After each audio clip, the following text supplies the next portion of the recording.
Olá, meus irmãos, graça e paz do nosso Senhor e Salvador Jesus Cristo. Estamos aqui, presbítero Felipe, Amém. hoje, Bom dia, queridos. pastor Everson, pastor Luiz. Animados? Nós estamos encerrando o nosso semestre da nossa EBD online. Tivemos um semestre muito especial, estudando eclesiologia, como tema Edificarei a minha igreja. E hoje nós vamos trabalhar juntos aqui com perguntas e respostas, pensamentos bíblicos a respeito do destino da igreja. Queria antes que orássemos para que você tenha um tempo muito especial de reflexão da palavra. Pastor Luiz, podia orar por nós? Vamos lá. Senhor Deus, nós te agradecemos porque temos o privilégio de fazer parte da tua família espiritual, Amém. Senhor, que é a igreja. Amém. E, Senhor, o Senhor tem usado vários exemplos de coisas que nós conhecemos, Senhor, como a família, o templo. Mas, ó Deus, a tua igreja era um mistério a ser revelado. Então, Senhor, tem usado figuras para descrever a beleza da igreja. É verdade. E hoje, Senhor Deus, nós queremos meditar no futuro dela. É verdade. Amém. Queremos meditar e também colocar em prática os desafios que essa lição traz. Amém. Por isso, Senhor, guia-nos, orienta-nos e desafia-nos. Em nome de Jesus. Em nome de Jesus. Amém. Amém. O tema proposto, pessoal, irmãos, pela revista é bem interessante, porque parece que ele propõe aqui dois caminhos.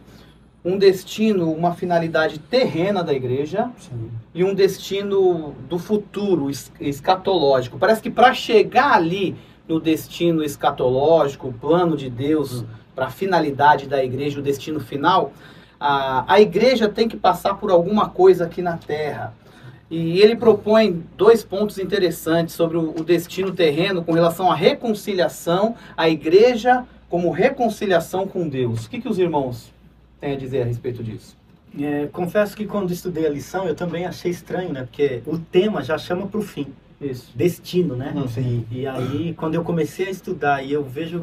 Por que ele está entrando aqui na reconciliação e até na evangelização, que ainda não são destinos finais, mas É presente, são né? presente, é para hoje. A evangelização, a reconciliação é para hoje, a evangelização é para hoje. Deixa de ser um destino, né? E aí eu fui entender que, na verdade, é a passagem para o destino, o caminho para o destino, né?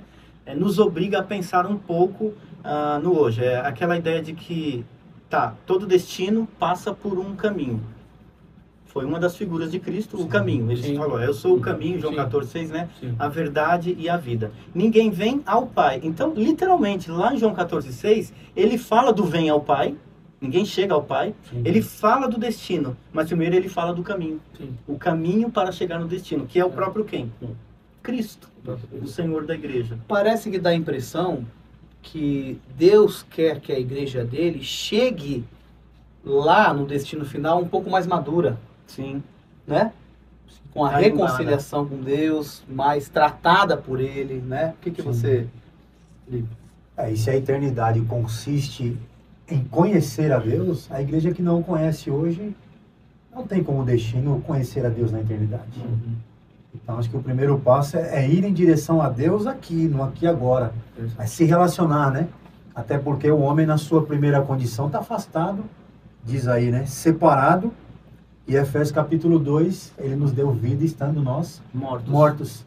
Então acredito que o primeiro destino é essa vida nova, né? O primeiro destino é Deus. É essa reconciliação com esse Deus que na eternidade o conheceremos, né? Muito mais, né? Então, se o destino agora não é Deus, as pessoas ainda costumam dizer, né? Quem não quis Deus na terra, Não terá no céu. Não com terá no certeza céu. o destino não será a eternidade, porque o céu consiste em conhecer a Deus, é onde a vontade de Deus é soberana, reina, né? Como já é feita nos céus, né? A oração tem como destino os céus. Se na terra o destino não foi o próprio Deus na terra, né? E a igreja é relacionamentos, né? Então, como ter relacionamento com as pessoas, se em primeiro lugar não houve um relacionamento de reconciliação com Deus. Então, primeiro nos reconciliamos com Deus, para depois relacionarmos com as pessoas. E me chamou a atenção, o autor da revista, o texto de Hebreus 10, 19 e 20, que diz: e assim, queridos irmãos, por causa do sangue de Jesus, nós agora podemos ir diretamente até dentro do Santo dos Santos, onde Deus está.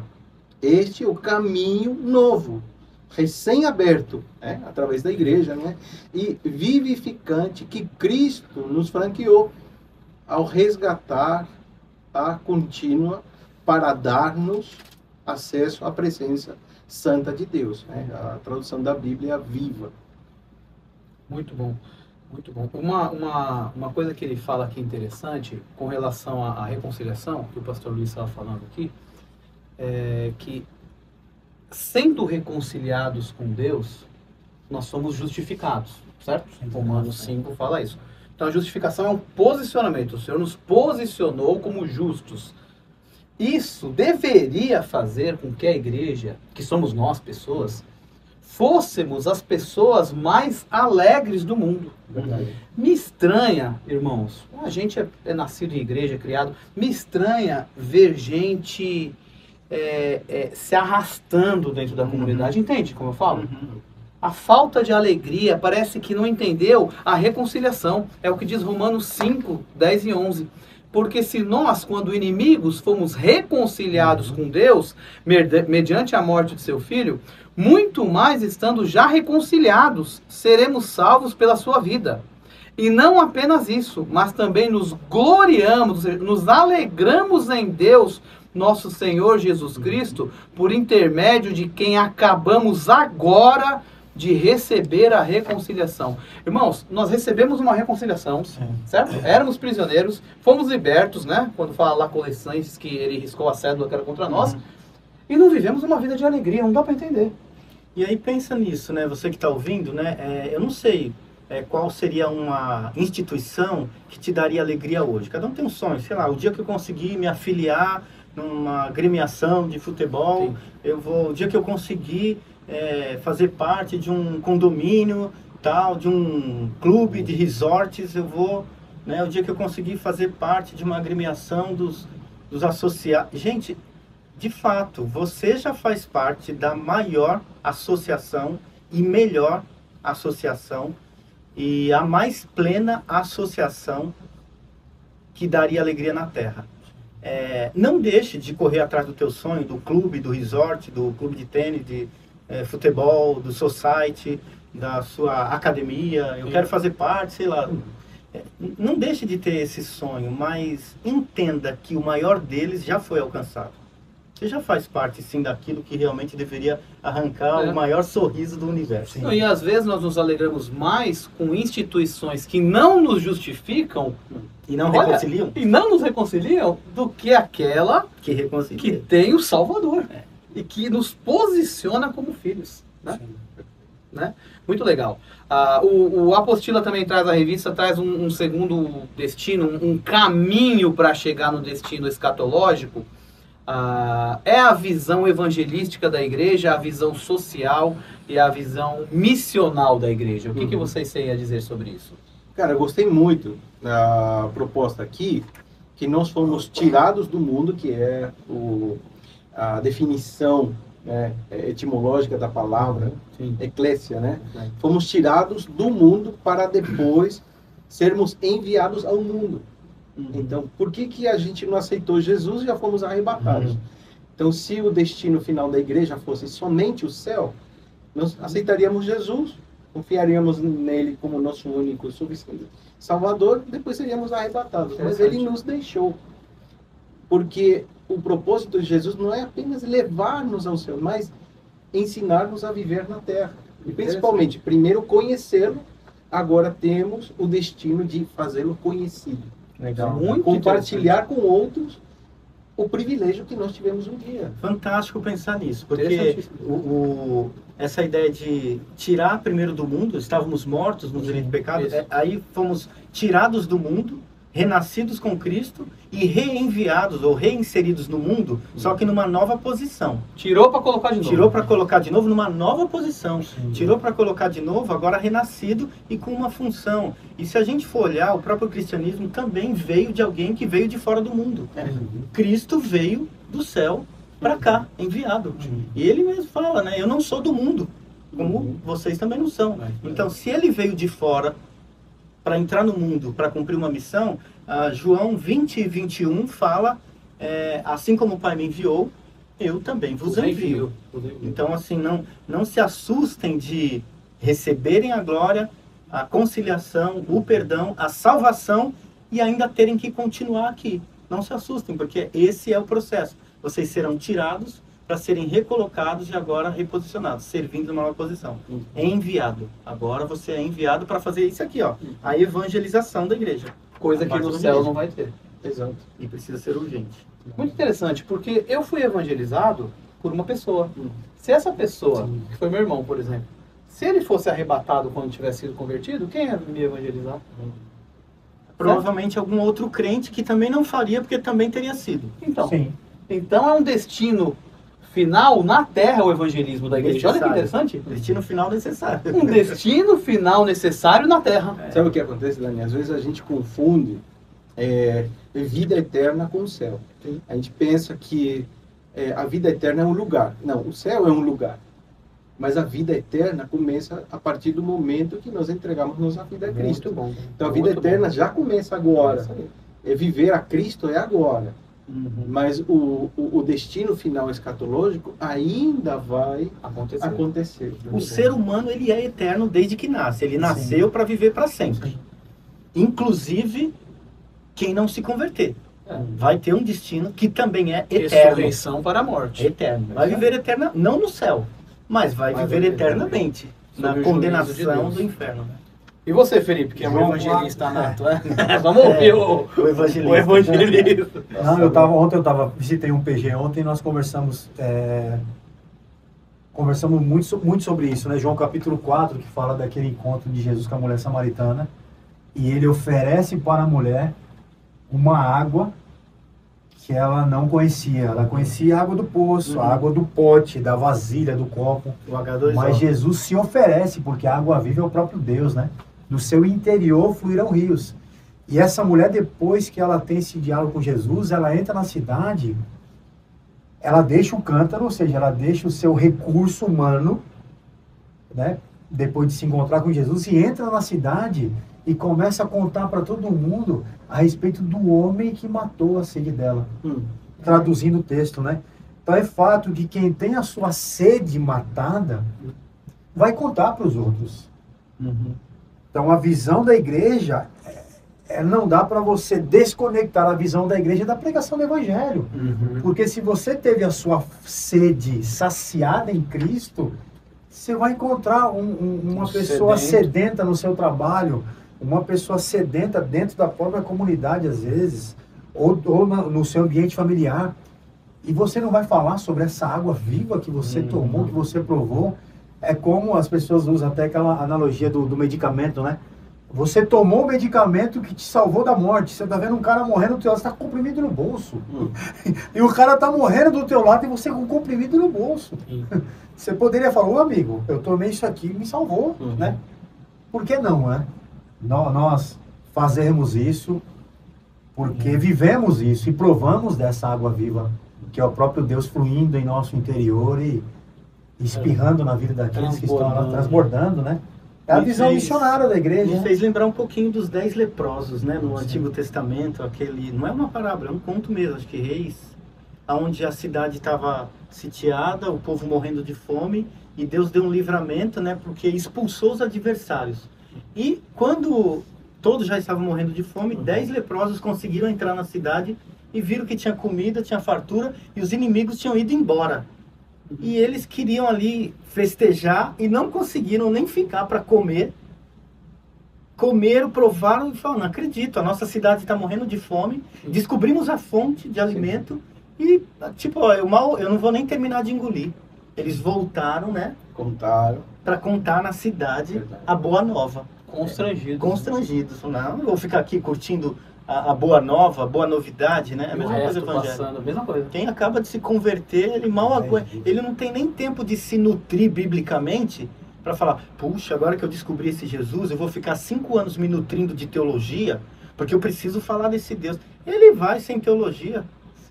ele vai sem Bíblia na mão com um versículo que o evangelista falou para ele e ele entendeu Jesus.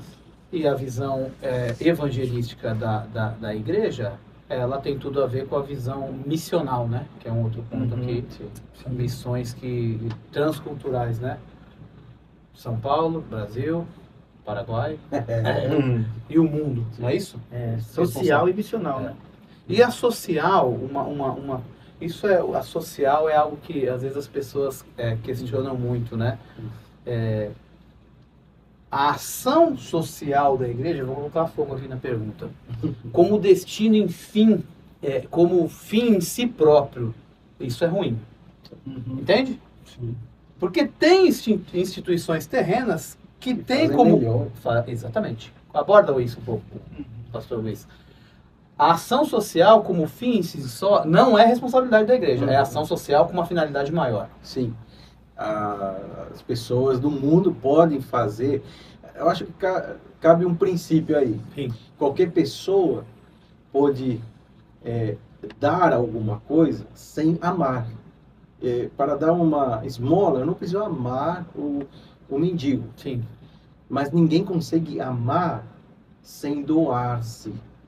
E nós vemos isso em João 3,16, quando Jesus ele fala que de tal maneira amou Deus ao mundo que deu o seu único filho. Né? O amor e o doar estão juntos, mas primeiro vem o amor. Mas nós não podemos amar sem conhecer o amor de Deus que nos amou primeiro. Sim. Senão seria simplesmente um assistencialismo. Exatamente. Né? O assistencialismo. A igreja foi chamada para o mundo. Interessante que o autor da revista fala isso, que a igreja é esse povo especial de Deus, tirada do mundo para viver uma vida de santificação e enviada ao mundo para a evangelização. Sendo assim, podemos dizer que a igreja é um povo escolhido, chamado e enviado. E, nesse sentido, que o nosso destino é o mundo. Assim como o destino de Cristo era vir ao mundo e resgatá-lo, o nosso destino como igreja é impactar o mundo, mostrar a Cristo através das nossas vidas. Legal. Muito bom, muito bom. A fome, ela é matada para que a fome espiritual, que é a maior de todas, seja saciada junto. Então, esse é o objetivo final.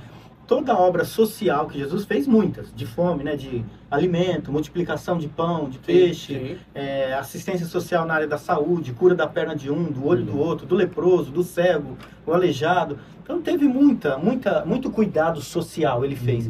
Todos, não tem um que você leia, um milagre dele, social, de comida, de saúde, de livramento de doença, que não tenha se refletido no destino final, que era a salvação daquela vida, ou pelo menos de quem ouviu, ou daquele que assistiu o milagre. Sempre. E ainda digo mais, parece que o espiritual vinha primeiro e de brinde vinha algo social. Ele não começava fazendo algo social, vou curar aquele para que veja. Não. Primeiro eu vou falar do Pai. E aquele que chegar e estiver doente, eu posso assistir socialmente. São abençoados. Então primeiro vem o espiritual. Depois social. Até a multiplicação do pão, acho que não foi do pão e peixe, você começa a ver o seguinte: primeiro, ao desembarcar, viu Jesus uma grande multidão e se compadeceu dela, por quê? Porque estava com fome? Não. E se compadeceu delas porque estavam aflitas e exaustas como ovelha que não tem pastor. E então parou a ensinar. E foi o dia inteiro ensinando e no final do dia teve fome e ele perguntou do pão e alguém tinha lá. Aí houve aquele grande milagre. Então, aquela assistência social da fome não começou pelo social da fome. Começou por ver ovelha que precisava de pastor. Fome espiritual. Primeiro. Agora é interessante, né? Depois. Porque interessante isso. Porque os que aceitam, eles tiveram a fome espiritual e a fome física saciada. Os que não aceitaram, eles tiveram só a fome física. Saciada, só. A fome espiritual continua. No outro dia estava com mais fome espiritualmente, e outro dia mais fome. Da mesma maneira, os 10 leprosos do Novo Testamento. Olha só que interessante. Jesus curou os 10. Não é isso? Eles foram curados parcialmente, gente. 30, 40 anos morreram de novo, porque é uma cura parcial. Mas um voltou. Um voltou, salvo. Então ele fez socialmente para os 10, mas aquele que aceitou o desafio espiritual, Ele recebeu a cura terrena e recebeu a cura espiritual. Muito interessante. Então, quando nós como igreja formos desafiados ou desafiarmos a nossa comunidade ao trabalho social, nunca pode estar desvinculado do Evangelho de Cristo. É isso. Sim. Dani, para mim, seria junto com o pão da padaria, que seria a assistência social, Sim. e levar o pão de vida. Sim. Com a multiplicação dos pães. E o exemplo que tinha dado o Felipe da água é junto com a água do poço, da água viva. Né? Então Jesus sempre trabalha com isso. É como mostrar um princípio que precisa ser revelado, que é o reino do céu, só que através de uma coisa conhecida. Você tem fome e sede, são duas necessidades básicas que, se você nega, elas não deixam você não deixa de sentir sede, porque você fala, não, eu vou pensar em outra coisa. Não, você sente mais sede. Você tem fome, você não para de ter fome até saciar a fome. Então é assim, a nossa alma não vai parar de sentir fome e sede de justiça enquanto não conheça Cristo. Muito bom, muito legal. A primeira obra é realmente espiritual. Sim, e aí, sim. de brinde, ganho social. Eu estava pensando assim, ó, curou o aleijado. Estava primeiro alimentando a alma, um aleijado passou e foi curado. Né? Ele estava evangelizando no templo, viram um coxo, ele foi lá e curou. Ele estava numa casa, num culto, trouxeram um paralítico pelo telhado. Mas ele não foi lá para curar o paralítico, foi um adendo, um anexo no meio Da cura da alma das pessoas. da cura da alma, primeiro. Aliás, lembrei de uma que parece que começou pela cura, mas depois a gente vê que é o do cego, quando perguntaram, né? Quem pecou para ele nascer cego? Foi ele ou o pai? Aí começou, ele falou, eu vou curar. E isso aconteceu. Ele falou, não foi nem o pai dele, nem ele que pecou. Isso nasceu assim para que se manifestasse a glória de Deus. Tchuf, aí ele passou a ver e ainda assim todos se maravilharam e creram depois. Então, assim, ainda assim, o final é espiritual, Muito o começo é espiritual, o fim é espiritual e o meio pode haver algo social. E quando a motivação, a motivação social é maior do que a espiritual, as pessoas percebem, sabia? Quem recebe? Porque ela se sente usada. Quem recebe? Porque ela se sente usada, ela sabe que você está usando a fome dela para tratar de um assunto que talvez ela não queira nem ouvir. Muito Só bom. que ela se achega porque você está mostrando uma cesta básica para ela. E aí a pessoa também vem com segundas intenções. Ah, eu quero a cesta. Não, mas o evangelho. Não, o evangelho não, eu quero a cesta. Muito bem colocado. Eu hein? quero a cesta. É perceptível. Quem recebe a ação Recebe. social percebe que a pessoa está interessada em alguma coisa. Se começa por ali, Se você já dá começa sinais. por ali, a pessoa percebe. E aí Muito ela bom. age também com segundas intenções, né? Muito bom. Interessante. Muito bom. Então, Muito bom. pessoal, igreja como o destino na terra, deu para entender bem. Claramente. Destino na terra, reconciliação com Deus, certo? Evangelismo, ok? Ação social e vida missional. Agora, igreja como destino escatológico, não vai ter nada disso. Não, nem vai Já vai estar reconciliado com Deus, Não vai ter fome. não vai ter fome, não vai ter evangelização e não vai ter missões, porque a gente já vai estar com o Senhor. Vamos abordar um pouquinho isso? Terceiro e último, né? Igreja no céu, plano de Deus escatológico no céu. Uma coisa que eu queria dar um pontapé inicial, que para mim, a gente falando lá com o pessoal da classe de teologia, na aula de escatologia, a respeito do privilégio, gente, irmãos, da igreja participar do chamado Tribunal de Cristo, que é um tribunal para os cristãos que são arrebatados, da era da igreja. Então fala, porque importa que todos nós da era da igreja, compareçamos perante o tribunal de Cristo. Esse tribunal, irmãos, não é um tribunal de julgamento. A gente não está falando aqui do trono branco. A gente está falando de um tribunal de galardão. Para que cada um receba segundo o bem ou mal, ou seja, ações, atos, que tiver feito por meio do corpo. Agora, olha que maravilhoso. 2 Coríntios 5:10. Então, olha que coisa maravilhosa, pastores e presbítero Felipe. O Senhor separa a igreja dele para um momento de galardões. E o galardão na Bíblia ele dá a ideia de devolver de volta, fazer brilhar ao Senhor, de ser adornado para um casamento, porque depois do tribunal tem a bodas do Cordeiro, que é o casamento de Cristo com a igreja. E Apocalipse fala que a noiva está vestida, está adornada com os galardões que recebeu no Tribunal de Cristo. Parece que o Tribunal de Cristo é o dia da noiva. Dia de casamento e júri. O dia da noiva é assim, a noiva se prepara, ela está tendo todos os apetrechos dela, são os galardões, para a hora do casamento, que é a bodas do Cordeiro. É privilégio só da igreja, da era de Cristo. Gente, eu até arrepia. Para quem tiver vivido. Fale sobre isso, gente. O que vocês acham? Esse privilégio desse casamento, que vamos nos encontrar com Cristo, vamos receber os galardões e vamos casar com Ele, que são as bodas do Cordeiro, e voltar na segunda vida. Muitas vezes, Dani, eu pensei que o galardão era para mim.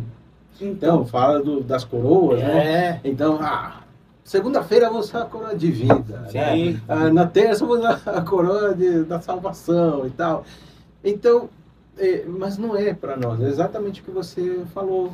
Que esses galardões que nós recebemos, as coroas que nós iremos receber, é para as bodas. É o nosso presente.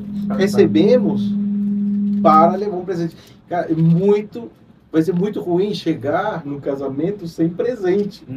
É as bodas do Cordeiro. Agora, quem recebe o galardão, o tribunal, como falou o pastor Everson, não vai ser o tribunal de Cristo, não é para condenação, é para receber os galardões. E esses galardões que nós recebemos é para quê? Nosso presente para as bodas do Cordeiro. Né? Não chegar de mãos vazias. E é exatamente o tempo de 7 anos estaremos com o Senhor para esse evento escatológico. Sim, é aquele momento da tribulação na Terra, né? Exatamente. Do tribunal de Cristo. Agora, olha só, eu quero ler o Apocalipse 19, que fala das bodas, porque é maravilhoso, a gente precisa mencionar. Alegremo-nos e exultemo-nos, Apocalipse 19, 7, porque são chegadas as bodas do Cordeiro, cuja esposa já mesma se ataviou. Irmãos, a esposa é a igreja. Pois lhe foi dado de vestir-se de linho finíssimo. Olha só, o dia da noiva, o preparo. Resplandecente e puro. Porque o linho finíssimo são os atos de justiça dos santos. Quais atos de justiça? O destino da igreja na terra. Evangelizou, reconciliou, teve missões, fez ação social, pregou o evangelho. É isso. Então me falou o anjo, escreve, mais do que feliz, bem-aventurados são aqueles que são chamados à ceia das bodas do Cordeiro. Amém. São estas as verdadeiras palavras de Deus. Bem-aventurados, felizes, né, Dani? Mais do que felizes. E aquele negócio, né, o que tem que ser feito, faça hoje, né? Não deixe para amanhã. Porque vai perder o privilégio e as oportunidades. Gálatas diz, né, não nos cansemos de fazer o bem, né? Não se canse de fazer o bem. Porque a seu tempo colheremos, se não desfalecermos. Né? Fico até arrepiado, porque eu me lembro do meu cunhado comentando uma vez, eu fico imaginando eu diante de Cristo e olhando essa beleza toda do Cordeiro, né? E ele dizendo, poxa, eu poderia ter feito muito mais. Isso. Isso é forte. Coisa linda, né, meu? Que coisa bela, né? Eu brinquei com o pessoal lá da classe, eu falei, vai ter noiva mal vestida no casamento, hein? Porque o linho finíssimo são as obras, vai ter noiva mal vestida, com o vestidinho bem curtinho, porque tem pouca obra. Tem pouca obra. Vai estar no céu, como fala Coríntios, salvo como que pelo fogo, né? Vai estar lá, mas, vai estar cheirando o quê? Tem alguém cheirando queimado aqui, peraí. No limite. É o que o Felipe falou, que pena, acho que vai ser, eu tenho pra mim, irmãos, que vai ser um dos últimos momentos, ou talvez o último, que a gente vai se entristecer pelo fato de ter gastado tanta energia na Terra com coisas que vão ficar. E a gente pensa ainda 2 coisas aí, né? A primeira é essa, de que realmente as obras... 2 coisas, uma que o Daniel falou, outra que o pastor falou. Primeiro, assim, nós recebemos os ornamentos para entregar na festa dele. Essas bodas são presentes que ele mesmo deu. Parece que nem presente para dar nós temos, né? Ele deu presente para que a gente devolva para ele. Exatamente. Terrível e triste, mas é uma grande verdade. Ele é aquele aniversariante que te pagou um presente para você. Nós somos pobres.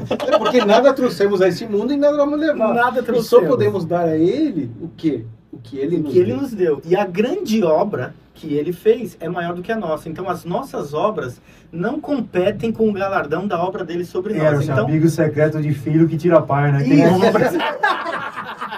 Quem compra um presente Essa é o época pai, né? agora, essa época. você faz em família, um amigo secreto, e o teu filho tira Passa o você cartão, passa o teu cartão. para dar um presente. E depois disso, esse tamanho de presente maior, coroa maior, galardão, quem fez mais obra, né? Como vai estar, né? Vestido, o Daniel até brincou, mal vestido, bem vestido. Creio que no céu não vai ter as diferenças, eu acho que não vai nem ser igual ao anjo, que Comparações, tem hierarquia, né? o arcanjo Miguel, maior do que o anjo tal. Mas essa entrega do galardão é no dia da entrada na porta, você se ajoelha, põe lá, entrega o presente para ele e entra, e roupas iguais, né, lá dentro, porque de fato, se ele permitisse a gente viver a eternidade apenas com a obra que a gente semeou aqui, seria uma eternidade literalmente curta e desigual. E mal vestida. Muito desvestido. Muito bom. E essa última que você tinha comentado, professor? Cara, essa, para mim, fecha a revista aqui com uma frase muito legal. Diz: o destino final da igreja é a eternidade com Cristo no céu, juntamente com os santos que já morreram e estão com Cristo. O meu desejo é partir e estar com Cristo, o que é incomparavelmente melhor. E ele, Filipenses 1, aí, só que a partir do versículo 21 diz: porque para mim o viver é Cristo e o morrer é lucro. Entretanto, se eu continuar vivendo, poderei ainda fazer algum trabalho frutífero. Assim, não sei o que devo escolher. Estou cercado pelos dois lados, tendo o desejo de partir e estar com Cristo, o que é incomparavelmente melhor.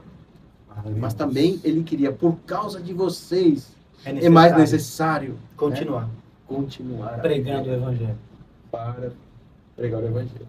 Nós temos esse sentimento, né? Eu acho que cabe a cada um de nós, Pensar. vocês que estão nos assistindo, e nós aqui, que somos os mais tocados quando estudamos, a gente é mais tocado e desafiado a nossa própria vida. Será que o nosso sentimento é esse? E tem até um texto que fala que tem uma coroa especial para aqueles que amam a vinda do Senhor. Vinda do Senhor. Né? Tem tudo a ver com isso aí. Hein, irmão? Será que as coisas dessa vida te proporcionam prazeres que impossibilitam você de ver o privilégio de estar com Cristo, que é muito melhor do que essa vida? E aí a gente entra naquela questão, né? Que Jesus não nos proíbe de tomarmos as águas que a terra nos oferece, porque o nosso corpo físico tem sede, mas ele não pode se tornar amor maior, né? Das águas vivas, que é o próprio Deus, se torna amor menor, a gente está idolatrando a terra, né? Aí a gente não tem vontade de sair daqui, aí a sede é aqui, a fome é aqui. Cisterna rachada. Cisterna rachada, né? De Jeremias capítulo 2, né? Não retém água. Não retém água, ele fala Vaza, que vaza, loucura, né? O povo trocou, né? A fonte de águas vivas foi uma cisterna rachada. Ele trata até como uma loucura, algo absurdo, uma ignorância absurda, né? Mais longe de Deus nós nos tornamos ignorantes. Tá aí, meus irmãos, o desafio. Seja desafiado a cumprir o seu destino como igreja na terra, Amém. que é a reconciliação com Deus, o evangelismo, a ação social e missões. E sonhe, né? Esteja sonhando, incomparavelmente melhor é estar com o céu. Ame a vinda do Senhor. Ame a eternidade. O que Deus tem preparado para aqueles que o amam, ninguém viu, nem olhos viram. Que seja assim na sua vida, em nome de Jesus. Queria agradecer aos irmãos, obrigado. Apesar de tantos compromissos, todos vocês estão aqui A gente agradece. e estamos Privilégio. juntos, sendo abençoados e abençoar os irmãos. Nós encerramos o semestre da nossa EBD online. Agora o mês de dezembro vamos parar em janeiro e voltamos com um novo tema, uma nova temática a partir do ano que vem. Deus te abençoe. Queríamos encerrar orando. Pastor Everson, encerra para nós em nome de Jesus. Amém. Pai, obrigado, porque a Tua palavra está em nossas mãos, temos estudado, lido, temos o privilégio desse recurso e pedimos que o Senhor coloque cada vez mais amor, desejo de estudar e que cada vez mais, ó Deus, o estudo da Tua palavra traga transformação para a nossa vida. Amém. E, de fato, ó Deus, fechamos aqui sendo desafiados a pensar na Tua vinda, na nossa estada contigo, que possamos realmente clamar de verdade com um coração cheio de sinceridade, Maranata. Em nome de Jesus. Vem Jesus. Em nome de Jesus. Em nome de Jesus. Amém. Amém. Amém.